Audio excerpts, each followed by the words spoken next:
Hello बच्चों, let's see the question. कह रहा है कि the addition of a catalyst during the chemical reaction alter which of the following quantity. देखिए, मान लीजिए मेरा रिएक्टेंट है और ये प्रोडक्ट है। इससे बेटा रिएक्टेंट से प्रोडक्ट बन रहा है और ये मेरे बेटा रिएक्शन एनर्जी और रिएक्शन मेरा पाथ, रिएक्शन पाथ है, रिएक्शन कोऑर्डिनेट है। तो मिनिमम कुछ ना कुछ बेटा कोई रिएक्टेंट की एनर्जी होगी। तो बेटा ये क्या होता है, स्टार्टिंग में रिएक्शन स्टार्ट होती है तो ये एक ट्रांजिस्टेंट फॉर्म करता है। उसके बाद बेटा मेरा प्रोडक्ट बनता है यहाँ पे इस तरीके से जाके। तो जो ये एनर्जी चाहिए बेटा, यहाँ से लेके जो यहाँ तक की एनर्जी होती है ट्रांजिस्टेंट फॉर्म करने की, इसको बोला जाता है एक्टिवेशन एनर्जी। क्या बोला जाता है? Activation energy. The minimum amount of energy required to initiate the reaction, है ना।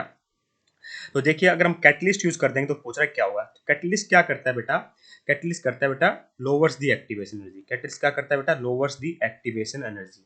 एक्टिवेशन एनर्जी को क्या कर देता है, कम कर देता है। जिससे क्या होगा बेटा, हमें जो मिनिमम अमाउंट ऑफ एनर्जी चाहिए थी यहाँ तक ले जाने में, वो कम अमाउंट देनी पड़ेगी बेटा एनर्जी की। तो क्या करेगा, ये प्रोडक्ट बेटा वहीं बनेगा।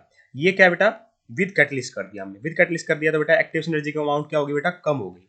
ठीक है, तो ये क्या कर देता है, डिक्रीज कर देता है amount of, lowers the activation energy. Activation energy low कर देगा बेटा ये। विदाउट कैटलिस्ट था बेटा। तो इससे क्या होता है बेटा, मेरा रेट ऑफ रिएक्शन बढ़ जाता है। ठीक है, विदाउट कैटलिस्ट। तो कैटलिस्ट क्या करता है, रेट ऑफ रिएक्शन बढ़ाता है bye lowering the activation energy. ठीक है, तो मतलब किस पे प्रभाव डालेगा बेटा, ये एक्टिवेशन एनर्जी प्रभाव डालता है। और जिनके पीछे डिफरेंस होता है बेटा, वो क्या होता है, चेंज इन एंथैल्पी होता है। तो ये तो बेटा सेम ही रहा, चाहे आपने कैटलिस्ट यूज किया तो नहीं किया, पर हमारी जो एनर्जी रिक्वायरमेंट थी बेटा वो कम हो गई, इस रिएक्शन रेट ऑफ रिएक्शन बढ़ जाता है। तो ऑप्शन नंबर 2 परफेक्टली करेक्ट होगा। एंथैल्पी न्यू डेल्टा एच से लिखते हैं एंथैल्पी को, उसको कुछ फर्क नहीं पड़ता। एंट्रोपी तो बेटा रैंडमनेस से मेजर की जाती है, इसको मतलब ही नहीं है। इंटरनल एनर्जी का बेटा यहाँ पे कोई मतलब नहीं है। ऑप्शन नंबर 2 परफेक्टली करेक्ट होगा। I hope you understand the answer. Thank you so much.